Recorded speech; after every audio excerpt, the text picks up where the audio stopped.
Bonjour à tous, bienvenue dans ce qu'on a appelé Design Break. En gros, ça va être 3 sessions sur 3 jours. Là, on va commencer avec une première qui aura pour thématique Design System. Et je vais parler donc Design System avec mes deux invités. Le premier, Jean-Marc, qui est Design Director chez Facebook. Salut Jean-Marc. Salut. Et Nico Meuzard, qui est Senior Brand Designer chez Algolia. Salut Nico. Salut à tous. Donc là, le format, c'est pendant 1 heure, on va discuter de design system, de ce qu'on a appelé un peu le futur des design systems. On va parler un petit peu des limitations que peut avoir l'état actuel des outils de documentation, etc. Les relais qu'on peut faire avec les équipes branding, ce genre de sujet. Pendant 40 minutes, on a un genre de conducteur où on va aborder les thèmes qu'on a mis de côté. Et on vous laissera 20 minutes à la fin de la session pour poser les questions à Jean-Marc et Nico. Il y a un petit onglet de questions dans lequel vous pourrez aller les poser et également upvoter ce que vous voulez voir passer comme question. Je me suis pas encore présenté. Moi, je m'appelle Julien Pelletier. Je suis cofondateur de The Design Crew, qui est une entreprise qui cherche à offrir des connaissances, de la formation au product design, un petit peu à tous les niveaux en fait. Et récemment, ce qu'on a lancé, donc là, si vous êtes designer expérimenté, ce qu'on a lancé, c'est des masterclass en ligne sur différents sujets. Donc design system comme ce soir, mais aussi user research, UX writing, test utilisateur, etc. Et on a la chance d'avoir Nico qui s'est occupé de ce programme-là ce soir et avec qui on va pouvoir discuter. Donc voilà, je vous laisse aller vous renseigner sur le truc, sur de masterclass, sur notre site internet thedesigncrew.co. Et puis on va pouvoir commencer. Je vais vous demander les gars de vous présenter. Peut-être en commençant par Nico, d'où tu viens, ce que tu fais, comment t'es arrivé chez Algolia. Ça marche. Et ben alors moi, j'ai un parcours plutôt agence où j'ai fait 2 agences différentes avant de rejoindre Algolia. J'étais plutôt sur un credo de product design, donc j'ai rejoint Algolia en tant que product designer à la base. J'ai fait 1 an chez eux dans cette squad-là, avant de transitionner côté brand, donc dans l'équipe de Sébastien Navizet, qui est aussi au Design Crew en ce moment. Et ça fait maintenant 2 ans, 2 ans et demi que je suis côté brand à m'occuper du site web d'algolia.com, qu'on essaie un peu de considérer comme un produit en fait maintenant. Voilà. Ok, merci. Jean-Marc, à toi. Petite intro. Cool. Je m'appelle Jean-Marc. Je suis donc design director chez Facebook. Je gère un des 2 piliers de Messenger qui s'appelle Messaging. En tant que parcours, je suis autodidacte. Donc, mon seul diplôme, c'est un BEP MSMA, maintenance des systèmes mécaniques automatisés. Donc, si tu veux, j'ai pas été à l'école pour ça. Mais rapidement, donc j'ai fait pas mal de freelance, j'ai appris un peu tout seul et j'ai eu la chance de bosser pour une compagnie française qui s'appelait Sparrow à l'époque. Et on a été sur le radar de Facebook et Google et la boîte s'est fait acquise en 2012 par Google et on a bossé sur Inbox by Gmail. J'ai bossé sur l'équipe de Daydream un peu après et j'ai joint Facebook il y a 5 ans. Et j'ai été toujours sur Messenger et j'ai grossi pas mal d'équipes, dont l'équipe Design System. Ok, merci. Et donc, du coup, en parlant de design system, je vais rester sur toi. Je vais vous demander les deux de me raconter un petit peu vos design systems. Donc, combien vous en avez? Est-ce que vous en avez plusieurs? À peu près combien de composants à la louche vous avez? Combien de personnes travaillent sur le design system? Donc, le développe, l'implémente, le crée. Combien de personnes l'utilisent également? Combien de clients de ce design system, etc. Donc, faites un petit panorama de ce sujet-là dans vos boîtes. Donc, je vais parler Facebook en général et je vais expliquer comment ça se passe. Donc, chez Facebook, en fait, on a un design system global pour Facebook, l'application Facebook, qui s'appelle FDS, donc Facebook Design System. On n'est pas allé chercher très loin. Donc, ce design system couvre toute l'application Facebook sur toutes les plateformes, inclus web. Et ensuite de cette idée, on a créé des child en fait de ce design system. Donc Messenger Design System que j'ai créé en 2013. Quand j'ai joint Messenger, il n'y avait pas du tout de design system, donc on a créé from scratch. À l'époque, c'était sur Sketch, maintenant on a transitionné sur Figma. Et donc et vu qu'on est responsable aussi de la messagerie de Instagram, on a aussi un design system pour IGDS, donc Instagram Design System. Intéressant, on pourra peut-être en parler un petit peu plus tard, mais c'est assez intéressant de travailler avec Instagram Design System parce que eux sont responsables de l'Instagram Lab et nous de la partie messaging. Donc il y a des overlaps qui sont assez intéressants. Après, bon, on couvre iOS, web, Android. En termes de stats, pour répondre à ta question, j'ai ça sous les yeux. Merci Figma Stats. Donc, on a 320 équipes qui utilisent les librairies.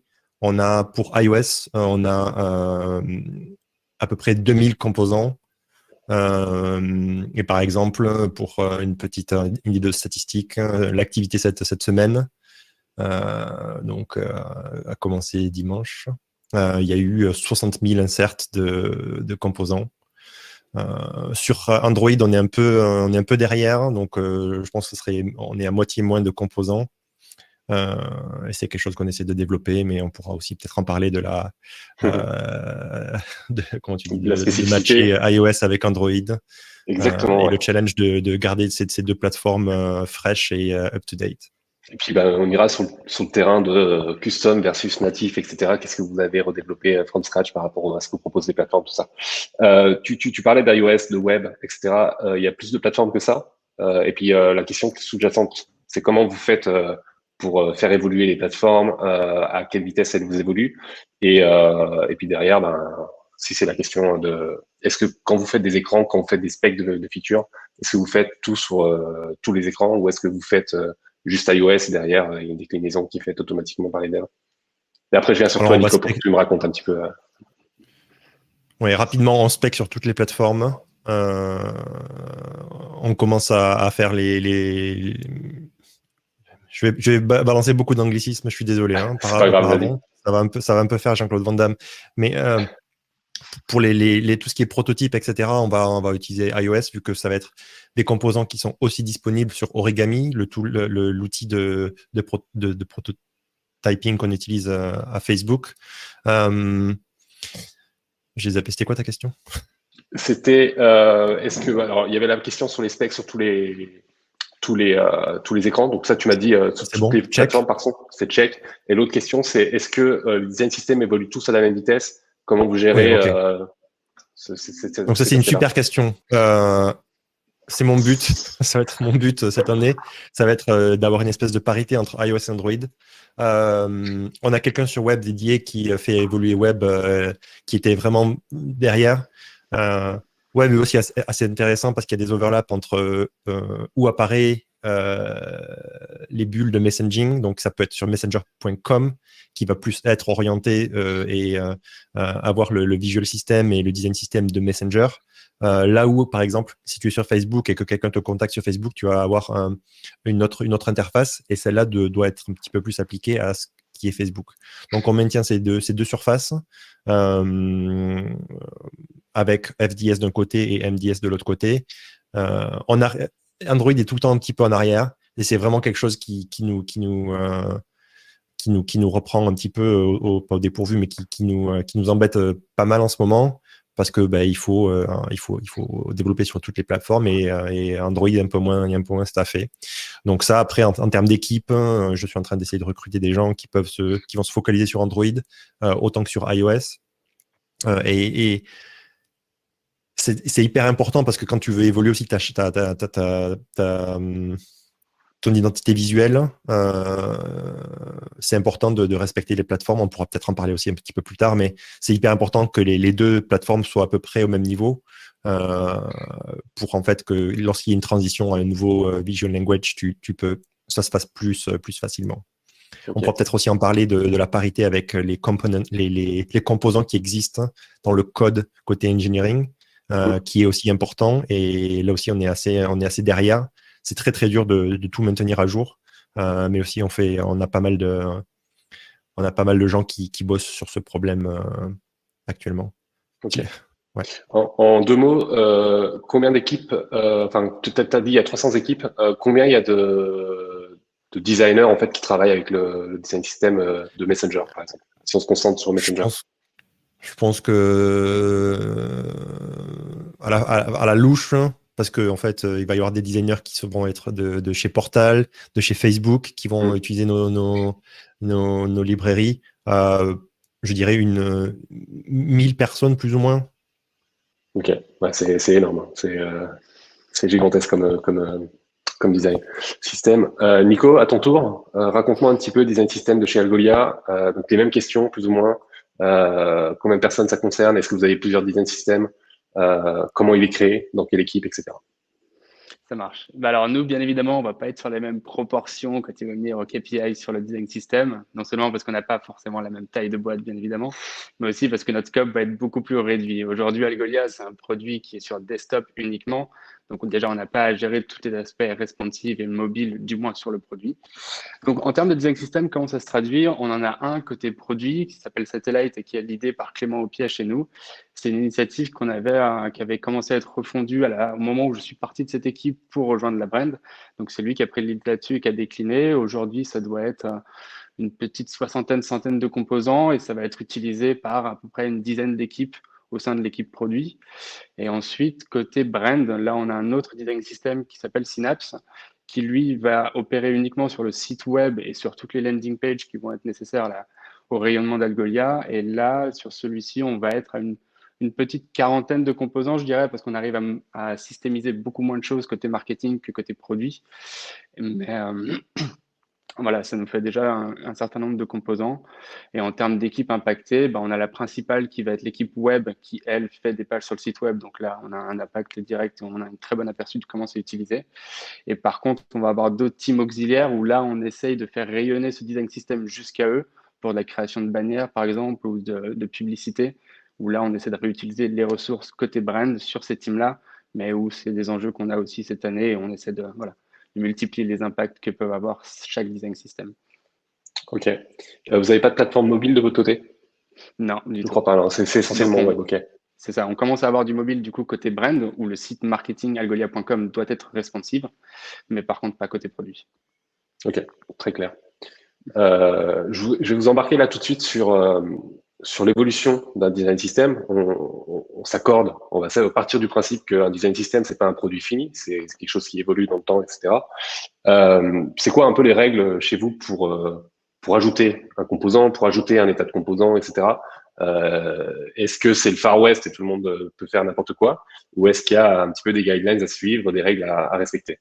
Nico, je laisse enchaîner. Alors, côté brand, nous, ça va être assez efficace, assez simple parce que le scope est extrêmement réduit. On s'occupe que d'algolia.com. Donc, on voit tout de suite s'il y a un composant qui manque ou si un composant n'a pas les bonnes variations. Donc, à ce moment-là, si on en a besoin d'un autre, on a très peu de personnes à consulter au final pour approuver un changement, une modification, une suppression. Donc, d'un autre côté, c'est plutôt agile pour le moment, bien évidemment. Côté produit, ça va être un peu plus compliqué parce que là, forcément, un changement de composant va avoir beaucoup plus d'impact et beaucoup plus varié que côté brand. Donc là, c'est un peu plus compliqué. Je sais que côté produit, ils font face à des teams qui sont pas toutes au même niveau d'adoption, simplement du design system. Donc certaines ont complètement conscience des impacts qui découlent de la modification d'un composant et qui ont conscience qu'ils vont impacter beaucoup d'équipes, et d'autres pas du tout. Donc des fois, ça peut être un peu plus tricky que d'autres. Ouais. Ok. Et comment ça se passe du coup quand tu as un besoin et que tu dois rajouter un composant concrètement? Pour le coup, côté brand, on va simplement voir le besoin qu'il y a. Si ça ne convient à aucun des composants qu'on a par rapport à la documentation et à l'utilisation de ces composants-là, on va simplement l'utiliser. Côté brand, j'ai un peu moins de visibilité sur ces process-là parce que c'est pas le Produit, design tu veux dire? system côté produit, pardon, Ouais. dont je m'occupe. Mais voilà, je sais qu'ils ont une core team où c'est très centralisé. Donc, dès qu'il y a un besoin qui arrive, cette core team se réunit et acte, en fait, simplement si la décision est apte à être appliquée. Ok. Jean-Marc, vous de votre côté, comment ça vit? Comment ça évolue et c'est quoi les règles? C'est une bonne question, c'est une très bonne question. En fait, qui dit design system, ça veut dire que quelque chose est un peu encadré. Et la problématique que nous, on a eue, c'est que beaucoup de designers ont un peu peur de ce mot design system parce qu'ils pensent qu'ils vont être isolés et que leur créativité va être en fait limitée par rapport à ce qu'eux, ils peuvent créer. Alors nous, on n'approche pas le sujet de la même manière. On essaie d'expliquer aux designers qui rejoignent l'équipe qu'en fait, un design system, c'est fait pour vous aider à aller plus vite et à être consistant dans ce qu'on produit. En termes d'équipe et de développement, en fait, si une interaction ou un pattern ou quelque chose n'est pas couvert par le design system et que la personne a besoin de créer quelque chose de nouveau, on est hyper ouvert en fait à la collaboration. Donc, il va y avoir une équipe de Messenger Design System qui va se réunir et on peut présenter les nouveaux components qu'on veut présenter et expliquer pourquoi on en a besoin et quel serait le nombre de personnes qui l'utiliseraient. Pour nous, c'est assez important pour éviter les one-off et éviter, en fait, si un pattern ne peut pas se répliquer, ne peut pas être utilisé par plus d'une personne, c'est probablement que ce component n'a pas besoin vraiment d'être couvert ou peut être couvert par quelque chose de déjà existant. Donc c'est assez collaboratif pour répondre à ta question. On a des gens qui proposent de nouveaux patterns, de nouveaux components et qui sont assimilés et recréés à l'aide de nos production designers. On pourra aussi en revenir un petit peu plus tard à comment est staffée l'équipe de design system. Donc ça c'était pour la partie en fait évolution du système. Pour la partie que les gens pensent flicage. Donc on n'est pas des shérifs. On a essayé, mais c'est très très dur en fait de faire régner la loi. Donc on ne fait pas régner la loi. C'est juste qu'on a dans les règles que en fait, si on veut shipper quelque chose et tester quelque chose, il faut que on respecte les components qui existent. Donc souvent en design reviews, en product reviews ou en critique ou en tout autre forum où en fait les designers peuvent avoir du feedback, on va toujours commencer par la checklist. Est-ce que vous avez vu avec les designers de MDS, qu'est-ce que c'est compliant? Ou alors, des fois, il y a des choses qui passent un petit peu à travers les mailles du filet. Et alors, la question va être, OK, on veut un follow-up avec l'équipe MDS pour être sûr que ça marche. Et donc, on a des contacts, on a opérationnalisé le truc. Alors, j'ai monté l'équipe de zéro. En fait, il y avait vraiment rien à l'époque et on est passé par toutes les phases. Et là, la phase, ça devient un petit peu, entre guillemets, l'usine à gaz, mais dans le bon sens du terme. Donc, on va avoir une équipe qui va avoir des SLA. On va avoir un groupe Facebook où on peut poster les questions, où on peut poser les propositions et il va y avoir des gens sous 24 heures ou sous 48 heures qui vont devoir répondre à la question. Chaque post va être lié à une task qui doit donc être assignée à une personne et la personne peut répondre. Donc, il y a vraiment une maintenance et non pas que dans le design system purement pixel, mais aussi dans le support en fait du design system, qui est une partie hyper importante. On peut peut-être en parler par la suite. Okay. Et donc voilà, pour l'évolution et pour le. SLA, c'était je ne sais pas ce que ça veut dire. C'est en fait, bouge pas. Je vais te googler ça dans 2 secondes. En gros, c'est le temps de réponse. Okay. Service Level Agreement. Donc, on s'engage en 24 heures ou en 48 heures. Alexis dans le chat, super. Ouais. Il a été plus réactif que moi. Mais ça a été voilà, on s'engage sous les 24 heures à 48 heures à répondre aux gens. Parce qu'on a eu le feedback que, bon, ben, en fait, on pose des questions, mais personne n'y répond jamais. Donc, on a un forum public où tout peut être traqué. Et voilà. Nico, de votre côté, chez Algolia, qui fait la loi? C'est qui les shérifs? Comment ça se passe pour s'assurer que tout est dans le système? Un peu pareil, ça va être les équipes core qui vont être responsables de ça. On est passé à peu près à travers les mêmes épreuves, c'est-à-dire qu'au début, on a essayé de faire un flicage qui était un petit peu trop intensif. Et malheureusement, tout de suite, les gens en fait, se sentent bridés et ça devient contre-intuitif d'utiliser un système à partir du moment où les gens pensent perdre du temps avec. Donc, on s'est retrouvé à avoir une approche qui sera plus différente, beaucoup plus orientée sur de l'éducation. Tout simplement, on a aussi des office hours où on va permettre aux gens de venir nous voir et de poser des questions au moins une fois par semaine. Idem, on a des Slack channels pour que les gens puissent poser des questions en permanence, qui trouvent toujours un interlocuteur qui puisse répondre à des questions relativement précises dessus. Et après, ça va être voilà, beaucoup d'éducation. On évite de trop resserrer les vis et il faut que tout le monde aussi se sente apte au final à participer au système, ce qui demande encore une fois beaucoup d'éducation de notre côté. Ouais. Ce que j'ai cru comprendre chez Facebook, c'est qu'il y a une équipe, alors que tu répondais dans le chat, Jean-Marc, j'ai pu voir la réponse, c'est qu'il y a une équipe dédiée au développement du design system. Nico, tu m'as dit que côté produit, chez Algolia, il y avait quelqu'un qui était responsable de ça, mais j'ai pas complètement saisi si c'était quelqu'un qui était dédié à cette tâche-là ou si c'est quelqu'un qui travaille sur d'autres projets en même temps. La question que je me pose, c'est est-ce qu'on peut avoir est-ce qu'il n'y a pas des difficultés à s'assurer que les composants qu'on crée soient applicables au contexte des écrans et des features et aux besoins des designers en ayant une équipe qui est dédiée à ça et qui se focalise sur ce sujet-là? Alors nous, pour le coup, on est vraiment à ce moment pivot où on est en train de transitionner vers des personnes qui allouent un certain pourcentage de leur temps par semaine à une vraie core team qui a un temps illimité et qui est uniquement dédié à ça.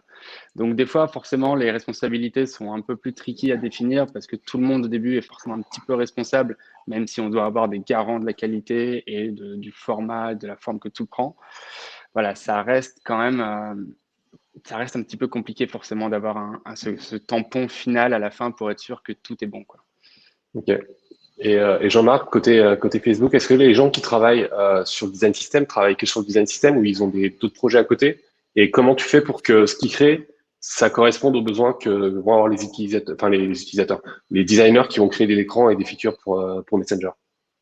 Alors, ça a évolué. À la base, on était, comme Nicolas, en fait, on était une équipe on avait créé une équipe qui était de product designers qui contribuaient au design system. Euh, mais c'est très difficile de s'agrandir, de scaler le design system en ayant des gens qui ont des devoirs et des responsabilités produits. Euh, donc on a tout doucement, on a migré vers un modèle où en fait on va avoir des production designers, donc des gens qui produisent vraiment les pixels et qui vont s'occuper d'automatiser les components, de faire en sorte que y ait dark mode, light mode, qu'il y ait toutes les modes possibles et toutes les variations en fait, donc qui vont vraiment produire les designs. Et de l'autre côté, on va avoir aussi une espèce d'équipe qui va être plus faite de product designer. Donc sur le web, on a quelqu'un qui connaît complètement les produits, le produit web, qui connaît les implications utilisateurs, et qui donc va aussi pouvoir, qui est un hybride entre product designer et production designer. Et donc, en ayant les deux capacités, c'est un petit peu pour l'instant, c'est le sweet spot, c'est le meilleur des deux mondes pour nous, parce qu'on a une compétence de gens qui peuvent répondre aux questions produits, à quels composants utiliser, qui connaissent iOS par cœur et qui sont vraiment au goût du jour en termes de ce qui va se passer sur iOS et sur Android. Et dès qu'il y a une transition qui arrive, ils peuvent déjà avoir quelques coups d'avance. Et de l'autre côté, vraiment des gens qui peuvent exécuter et qui peuvent nous aider à produire tous ces composants avec la plus haute qualité possible et toutes les versions possibles inimaginables qu'elles peuvent avoir. Ok. Et question pour toi, parce on est sur ce terrain-là. On parle de plateforme. Est-ce que vous êtes proche de ce que proposent nativement les plateformes, typiquement iOS, Android, ou est-ce que vous avez customisé énormément de choses d'un point de vue technique dans le code pour que ça corresponde, que ça fit avec ce que vous avez envie de faire? Je vois des Euh, intérêts aux deux. ouais. L'intérêt d'avoir un truc plateforme, suivre les plateformes, c'est que ça suit les évolutions de la plateforme, Mhm. mais tu peux pas faire exactement ce que tu veux.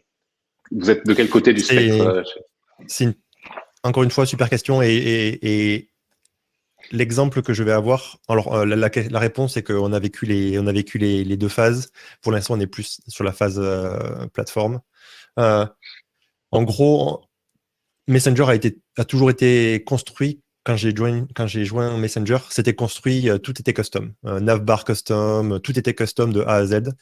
Et ce qui faisait que l'application était assez lourde et tout était hyper compliqué à maintenir et tout le monde se proposait, s'autorisait à avoir, si tu veux, dans le code, 15 navbars différentes, des action sheets, on en a dû encoder une centaine qui sont différentes.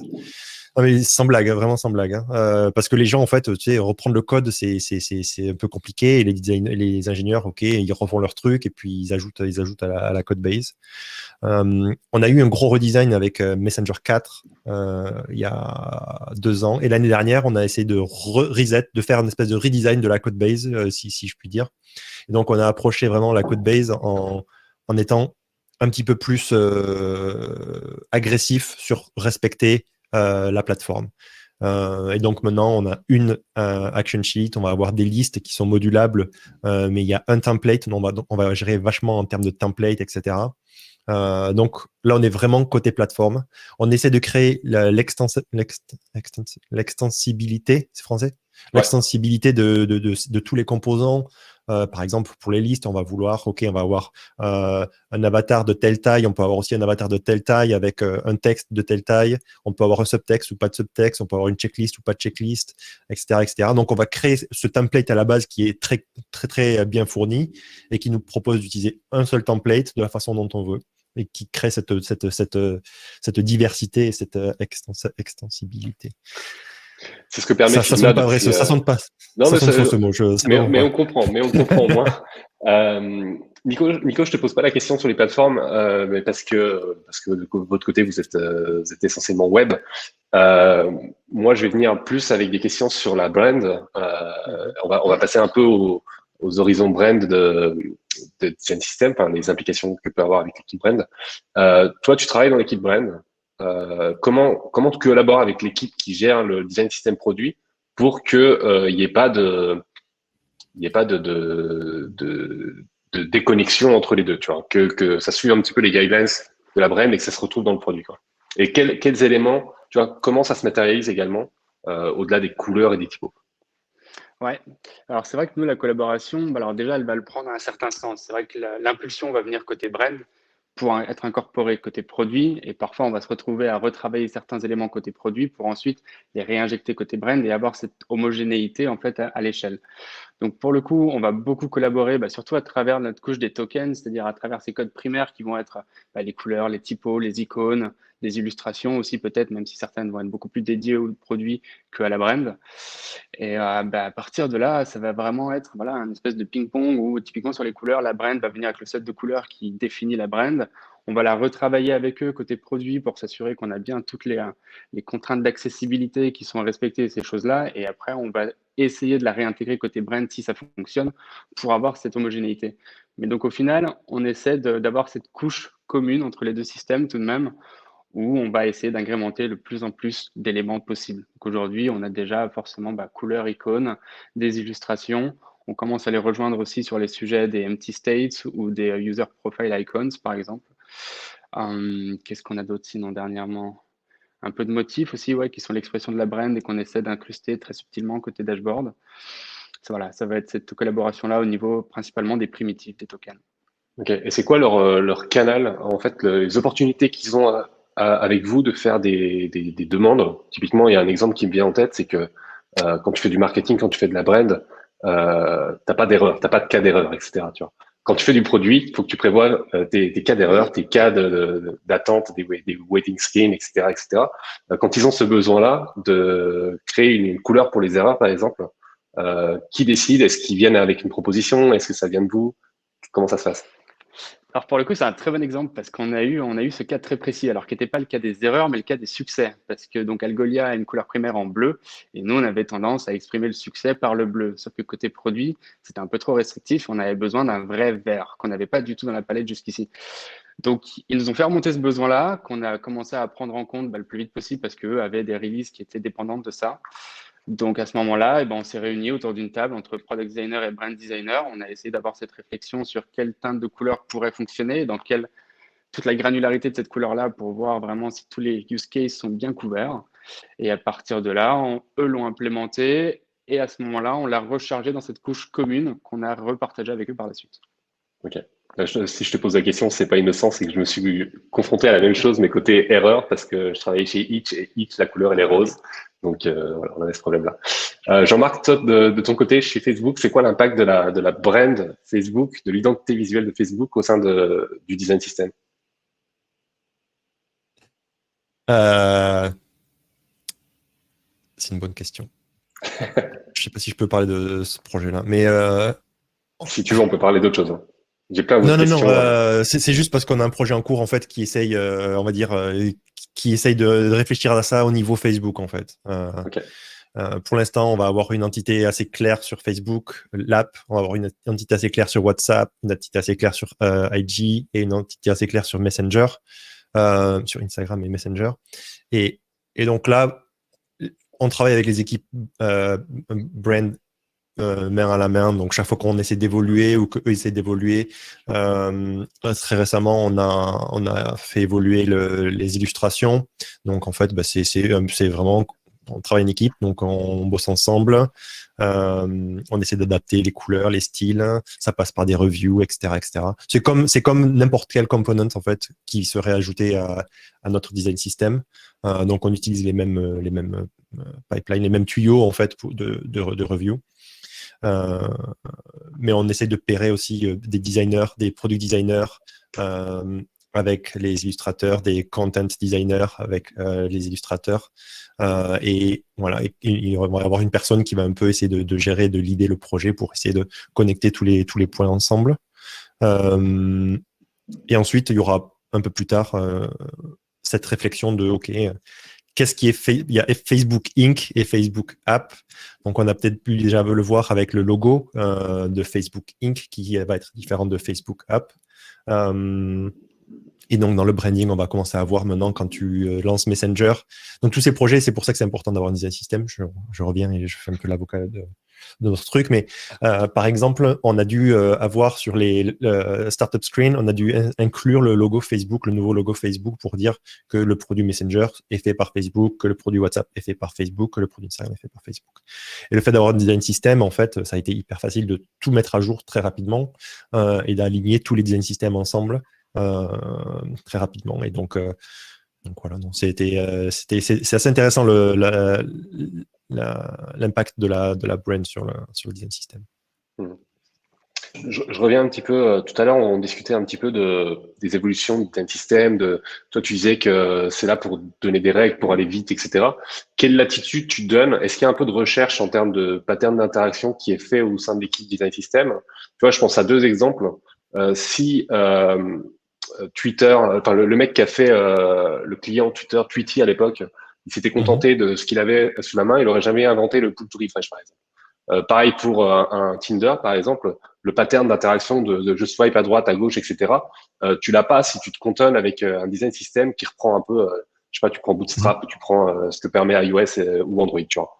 C'est quoi l'attitude que vous avez dans vos équipes, Nico et Jean-Marc, pour pouvoir explorer ce genre de composants?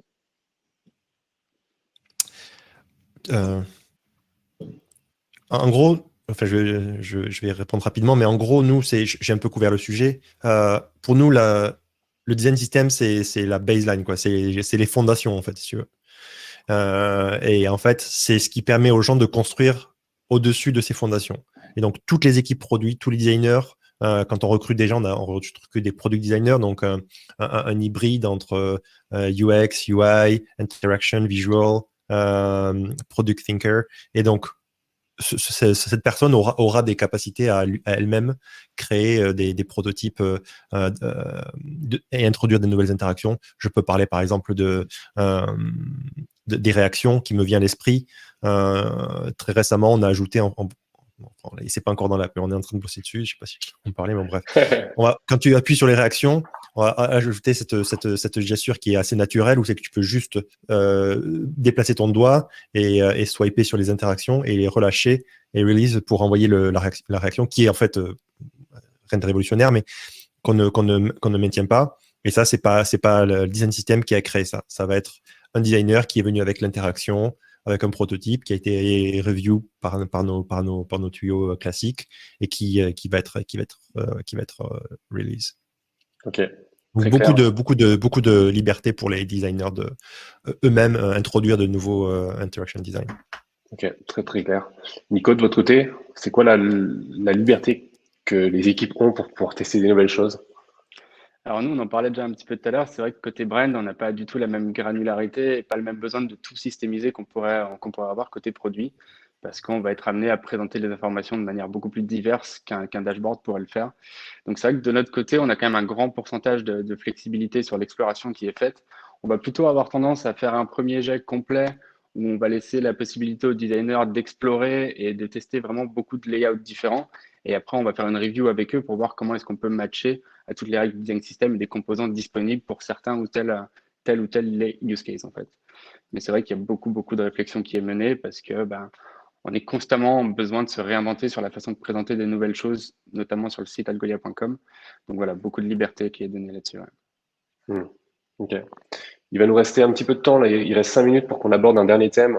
C'est les challenges que vous avez, vous, mutuellement, de votre côté, sur vos design systems respectifs. Qu'est-ce qui vous occupe l'esprit en ce moment? C'est quoi les limitations que vous voyez? Les grosses prochaines étapes, les gros prochains trucs à tacler, que ce soit la scalabilité, que ce soit de la documentation, que ce soit autre chose. Nico? Alors nous, de notre côté, ça va vraiment être, voilà, on en parlait tout à l'heure, on est sur le point de switcher entre des temps qui ont un temps partiel dédié au design system à une équipe complète. Donc là, pour le moment, nous, ça va être débloquer les prochaines sources d'investissement, les prochaines étapes qui vont nous permettre de créer cette core team. Et c'est aussi tous les aspects qui vont être liés à la documentation pour permettre à chacun de pouvoir se sentir à même de pouvoir utiliser en fait le design system en toute liberté. Ok. Et de votre côté, chez Messenger, chez Facebook? Alors, on n'en a pas trop parlé de la documentation, mais c'est une page, je veux juste couvrir le truc très rapidement. C'est nous quelque chose qu'on a inclus assez rapidement. En fait, pas forcément la documentation purement papier, mais en fait les formations. Donc, chaque designer qui va rejoindre l'équipe va avoir une formation de 1 ou 2 jours sur comment utiliser les design systems, comment ça a été fait, comment collaborer, etc., etc. Et ça a vraiment, vraiment beaucoup, beaucoup aidé, quoi, d'avoir tout le monde, que tout le monde ait la même base de compréhension. Nous, sur les choses sur lesquelles je suis en train de travailler, c'est clairement essayer d'avoir une parité entre Android et iOS, qui pour moi est vraiment le truc le plus important parce que c'est un feedback qu'on, tu sais, qu'on a beaucoup qui remonte dans nos équipes.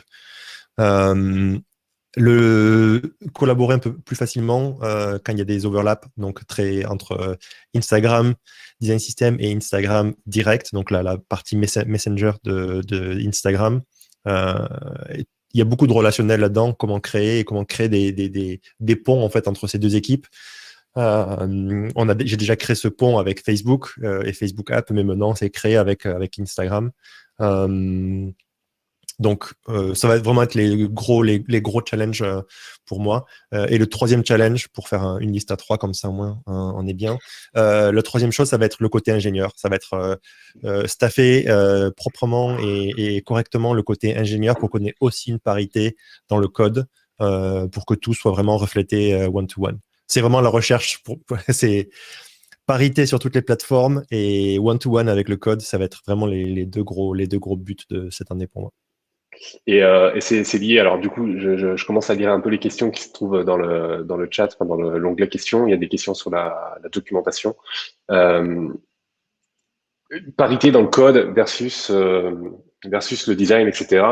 Je sais que quand je travaillais chez Hitch, c'était une galère d'avoir en fait rien que les composants, une nomenclature commune qui s'appelle de la même façon d'une plateforme à une autre, entre ton Figma et ton code iOS, entre ton Figma et ton code Android, etc. Est-ce que ça c'est acquis chez vous ou est-ce que c'est encore un sujet? Rien que le côté nomenclature, tu vois, C'est acquis. On a bossé sur les nomenclatures dès le début. La chose qui n'était pas acquis, c'était les couleurs, et c'était très rigolo. Mais j'ai dû avoir un product designer qui est allé bosser en fait quelques semaines avec un ingénieur pour créer une parité sur les codes couleurs et les noms des couleurs.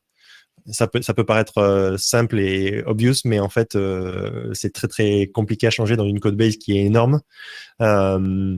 Il a écrit, j'aimerais qu'il publie cet article à l'extérieur. Il a écrit un article en interne qui est vraiment fantastique sur les couleurs et comment créer un design system, non pas dans le design, mais aussi en termes d'ingénierie pour avoir quelque chose qui soit one-to-one.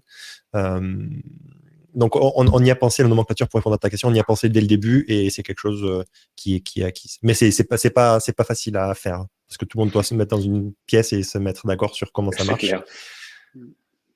Ok. Et Nico, est-ce que c'est acquis de votre côté, cet aspect nomenclature, documentation commune, etc.? Nous, on est encore dedans. On est encore dedans maintenant. On a la chance d'avoir des design systems qui sont relativement jeunes, donc on a pu aussi faire attention à ces choses-là dès le début. Côté nomenclature pure, on a une base commune qui est relativement bonne et proche l'une de l'autre. Maintenant, on a encore des meetings toutes les semaines où on va décortiquer un composant qui est déjà en production et on va le mesurer à ce que nous, on a côté Figma et s'assurer que, bien sûr, toutes les couleurs soient bonnes, les typos soient bonnes et que le nom aussi soit bon. Ouais. Ok. Je commence à prendre les questions qui ont été posées dans l'onglet questions en prenant les plus votées. Alors, j'espère que je la comprends bien. C'est une question d'Alex qui demande comment vous documentez les micro-interactions pour avoir de l'homogénéité. La façon dont je la lis, c'est, tu vois, si vous avez des transitions, des trucs comme ça, comment c'est documenté? À quoi ressemblent les specs, etc., quoi, pour s'assurer que, tu vois, une modale qui s'ouvre avec un espèce d'effet de rebond ou une accélération, ça soit la même sur un autre composant, par exemple. Nico.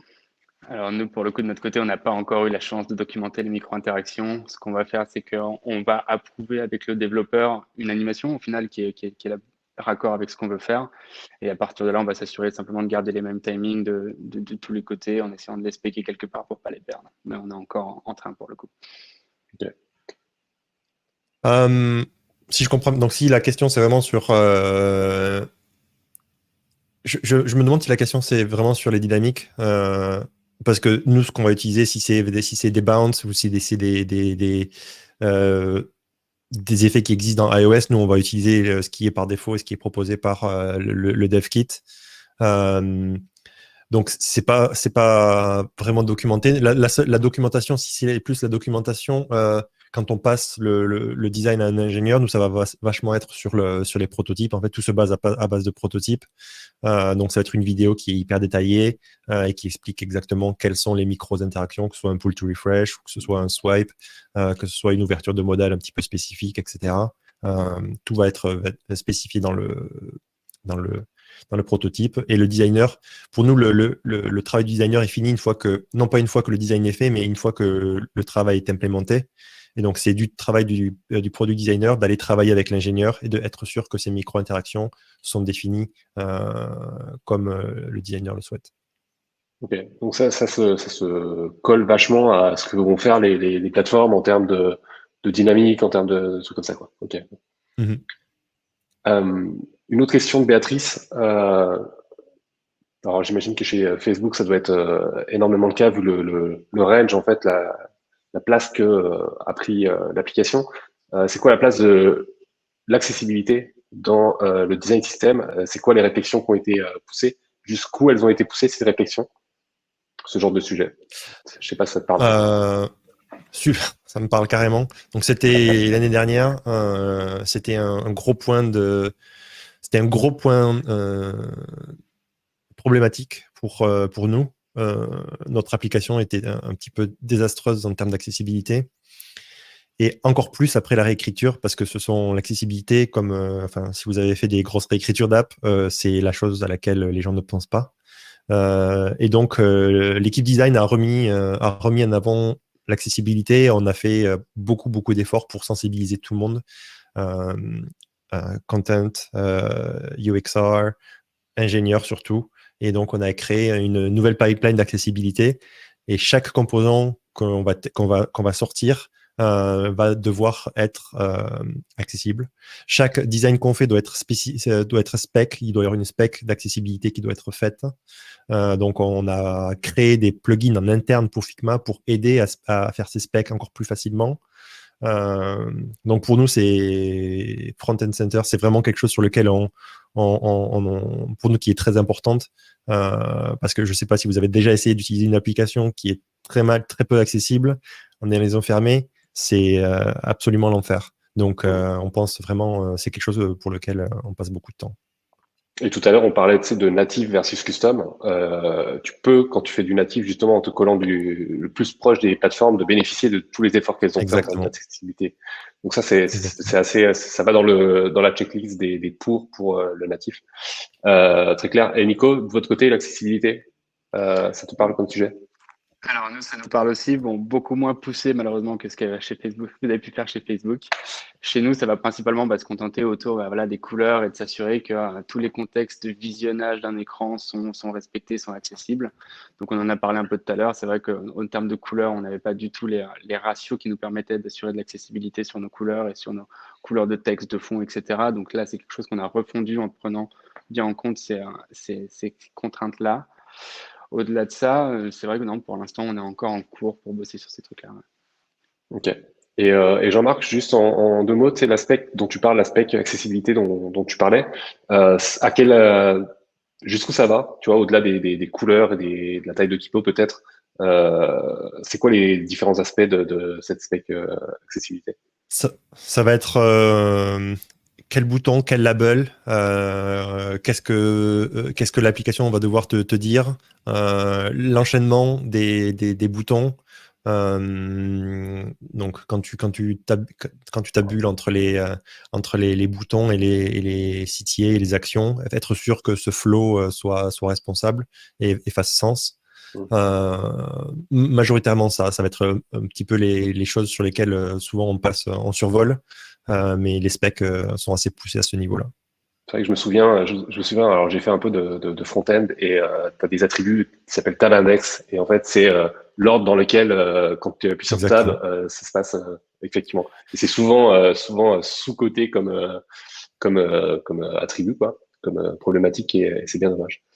Il y a une question de Robin autour de la communication interne, autour des releases de nouveaux composants et d'évolution du design system auprès des designers et des devs pour qu'ils soient tenus au courant de hey, ça existe dans le design system maintenant. Comment vous faites? Ça prend quelle forme? Quelle fréquence? Est-ce que c'est tous les quarters, tu as un meeting? Je sais pas. Enfin, explique-moi comment ça se passe chez Facebook. Bon, on va avoir l'outil de Figma qui te dit que certains components ont été mis à jour. Ça va être pour les releases un petit peu minimales. C'est pour ça qu'évidemment, on demande aux gens d'utiliser le design system parce que du coup, tu arrives à avoir tout up-to-date for free. En termes de communication interne, on va avoir une équipe qui va poster tous les nouveaux composants avec un éventail de cas d'utilisation. Et ça dépend après des releases. C'est tout, ça varie. Si on a ajouté 15 composants, on va juste énumérer certains, on va aller plus en profondeur avec certains et expliquer pour certains composants qui sont un peu plus compliqués à utiliser, on va aller un petit peu plus en profondeur sur l'éducation, mais avec les ingénieurs. Donc les ingénieurs font partie, donc, encore une fois j'essaie de créer ça, mais les ingénieurs font partie de l'équipe, donc sont au fait et ont l'info en fait dès que quelque chose de nouveau est créé. On utilise en interne un outil de bug tracking ou de tâches de tâche track, je ne sais pas comment dire en français. Ouais. Et donc ça, c'est partagé. Les designers utilisent aussi cet outil. Et c'est un outil qui est partagé entre designers et développeurs. Donc chaque fois qu'il y a un composant qui est créé, une tâche est créée, et le follow-up, comme si on créait un nouveau produit, comme si on intégrait une nouvelle réaction, etc., etc. On utilise les mêmes pipelines. Ok. Et chez Algolia, sur la communication des évolutions du design system? Alors, pour le coup, nous, on a la chance d'être une team encore relativement petite, donc on n'a aucun mal à tous se réunir au sein d'une même pièce. Donc, c'est ce qu'on fait en final toutes les semaines. On a des reviews avec les ingénieurs qui sont responsables de l'implémentation et les designers. Donc, dès qu'on a des modifications de composants à faire, bah, tout est abordé au sein de ce meeting et tout le monde est au courant.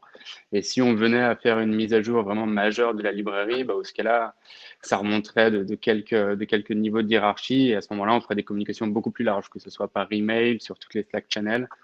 Voilà, on va essayer de tenir au courant au maximum de gens comme ça. Ok, c'est super clair. Euh, quels outils vous utilisez pour la documentation?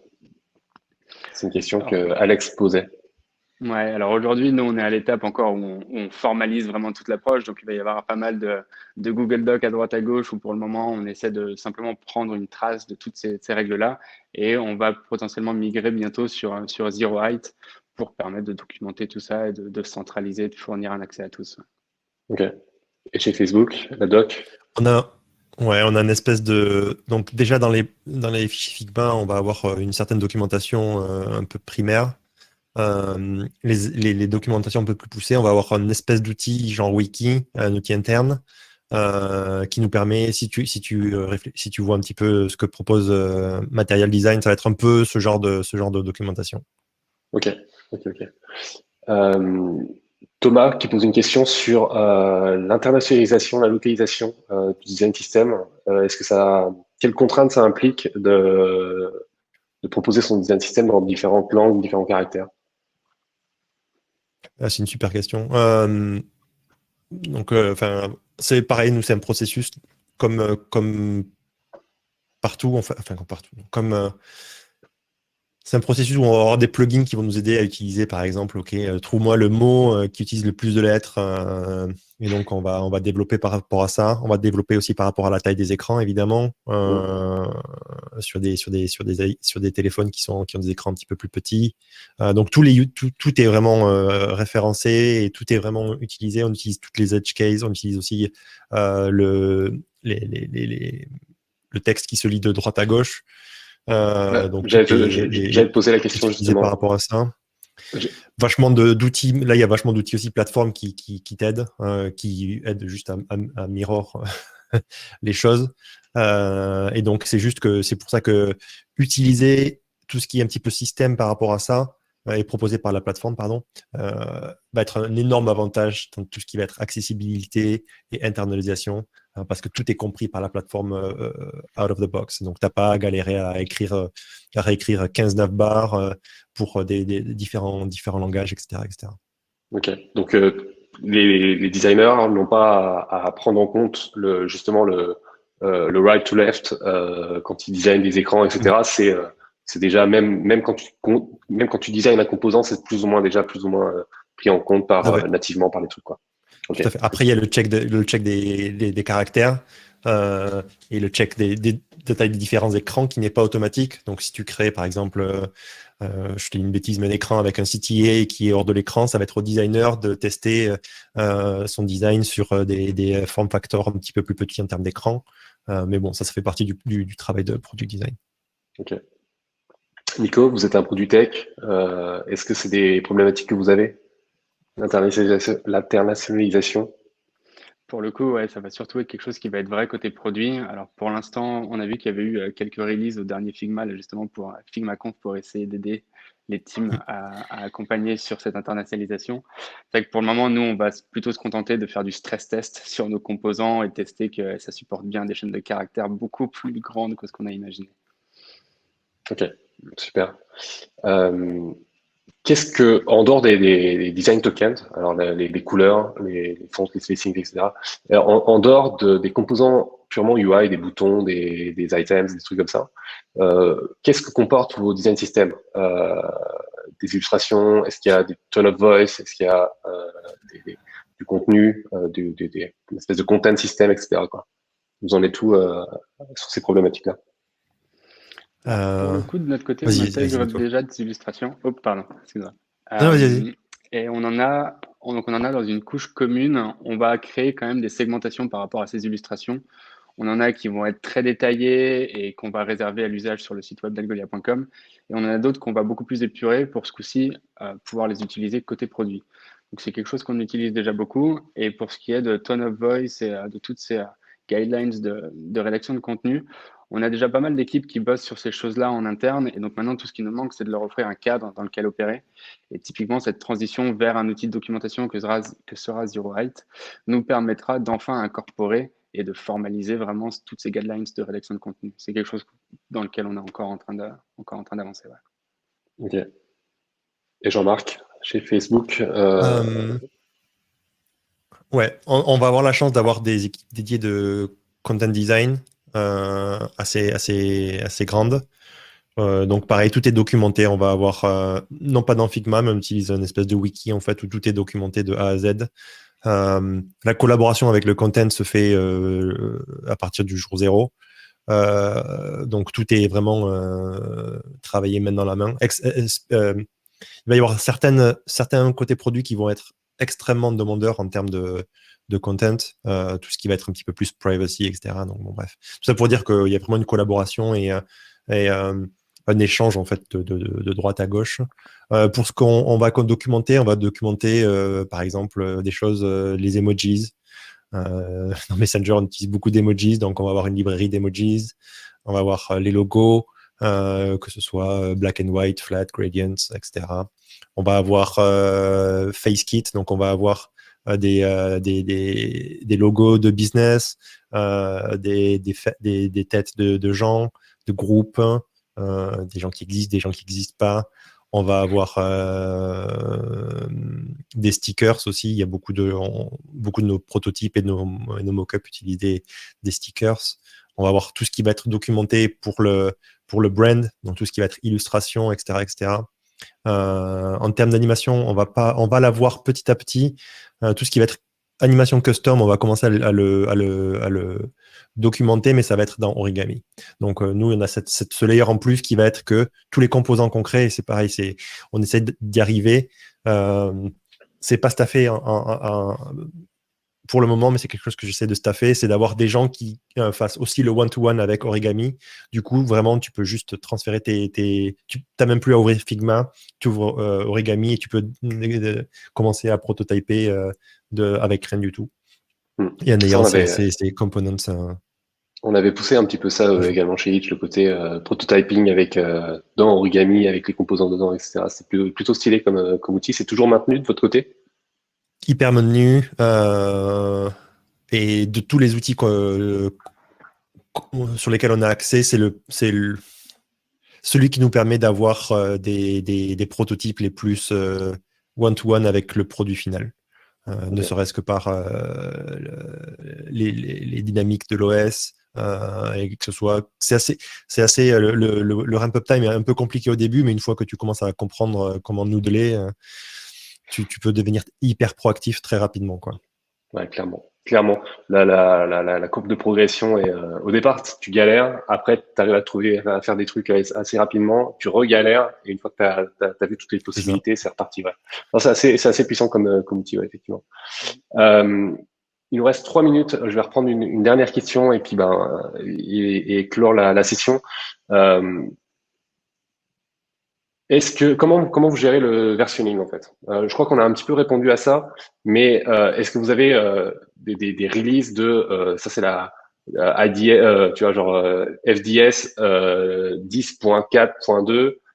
Est-ce que vous avez est-ce que vous gérez ça comme un produit, comme une app, ou est-ce que c'est plus au fur et à mesure on enrichit et on n'a pas ces versions quoi? Nico, tu veux y aller ou? Bah, vas-y, je suis encore sur toi là, mais ok. Pardon, je savais pas. Donc du côté Facebook, du côté FDS, on va commencer à avoir ça. Du côté parce que c'est un peu plus âgé et les équipes sont un peu plus grandes. Donc c'est le genre de choses auxquelles ils commencent à regarder. De notre côté, pas encore. C'est quelque chose qu'on aimerait faire. C'est comment dire, on y pense fortement, mais on n'a pas le besoin critique qui nous pousserait à avoir ça immédiatement. Ok. Et Nico, chez Algolia, comment c'est le versionning?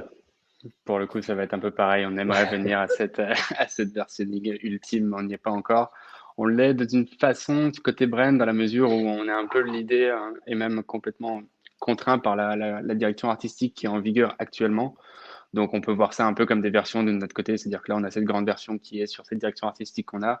Le jour où on rebrand, ça sera l'occasion de pousser une deuxième grosse version sur le design system. Et là, il y aura toutes les communications qui s'accompagnent autour de ça. Mais pas encore, ouais. Ok. Et je vous avais dit que c'était la dernière, mais je vais en prendre une toute dernière parce que en fait, dans la liste de questions, en fait, il y a les 2 fois la même, donc ça lui donne plus de poids. C'est autour de l'éco-conception. Est-ce que utiliser un design system, c'est bénéfique en termes d'éco-conception pour limiter un peu l'impact environnemental que vont avoir les applications, les produits? Ça, pour le coup, moi, je pourrais pas répondre de notre côté. On n'a pas encore eu cette réflexion du tout. On est vraiment au balbutiement. Et toi, Jean-Marc? J'imagine qu'on devrait avoir une réponse à ça. Mais on a très certainement une réponse, mais je n'en suis pas conscient. La seule chose que je peux dire, c'est que, et c'est somewhat lié, c'est que quand on a refait ce refactor de Lightspeed, on est passé d'une application qui faisait 200 mégas à une application qui faisait 20 mégas. Et donc, si on réfléchit à l'éco-utilisation, ben, effectivement, la place on n'a plus besoin d'avoir des gros téléphones, on n'a plus besoin d'utiliser un peu moins d'Internet, on a un petit peu moins d'utiliser de la place sur les serveurs de stockage, etc., etc. Alors, voilà, je sais pas si ça répond vraiment à la question, mais de tête, top of mind, c'est ce à quoi je pense. Ouais, je pense que ça se vaut, tu vois, comme réponse en termes de bande passante utilisée pour charger une librairie de composants versus recharger à chaque fois, chaque instance, etc. ça doit avoir un impact, surtout quand tu t'appelles Facebook et que ton produit il est utilisé et chargé par beaucoup de personnes. Mais voilà, j'espère que ça convient. La réponse conviendra aux gens qui m'ont posé. Et ceux que C'est ça une très bonne intéressait. question. Je devrais, Ouais. c'est probablement quelque chose sur lequel on devrait se pencher. Je vais prendre ça comme action item. I will circle back with you. Nickel, nickel. Les gars, merci beaucoup pour votre temps. C'était vraiment cool de discuter avec vous de design system. Pour ceux que ça intéresse, eh ben, on l'a dit un petit peu en intro, pour ceux qui n'ont pas eu l'intro, Nico a participé avec nous à une masterclass sur le sujet. Donc, vous pouvez aller voir sur notre site internet thedesigncrew.co. Il explique beaucoup de choses. Il va en profondeur sur pas mal de sujets, etc. C'est plutôt cool ce que tu as réussi à faire, Nico. Je te l'avais pas dit, du coup, je te fais les compliments là, direct en live. C'est pas du tout gênant. Merci à tous d'avoir participé Ah non, j'ai également une question quand même. Ah bah vas-y, Est-ce que je Jean-Marc, peux y avoir vas-y. accès? Est-ce que Nico, est-ce que tu peux balancer le lien dans le chat? Parce qu'en fait, là, tu sors une adresse, je vais pas m'en souvenir dans 2 minutes. Est-ce que tu Ok, peux bah tu sais envoyer quoi, l'adresse dans le chat? Jean-Marc, je te l'enverrai par Messenger tout à l'heure, si tu veux. Ok, super. Tu pourras checker. Donc, du coup, merci à tous ceux qui ont participé, qui ont contribué, qui ont posé des questions, etc. Design Break, là, la petite session qu'on fait, ça recommence demain, ça recommence également jeudi sur des sujets de UX Writing et de User Research. Donc, si ça vous intéresse, n'hésitez pas, pareil, à vous inscrire dessus. Je vous redis merci les gars. Bonne soirée Nico, bonne journée Jean-Marc. Merci tout le monde, hein. T'es encore dans Merci ta tout le monde dans le matinée. chat. Et Ça a puis été, à bientôt. Merci à j'ai tous. beaucoup aimé les questions. Et puis j'espère qu'on pourra se refaire ça. J'espère, ouais. Je te tiens au courant. Merci beaucoup. Bonne Allez, soirée. à Salut. plus. Merci. Ciao.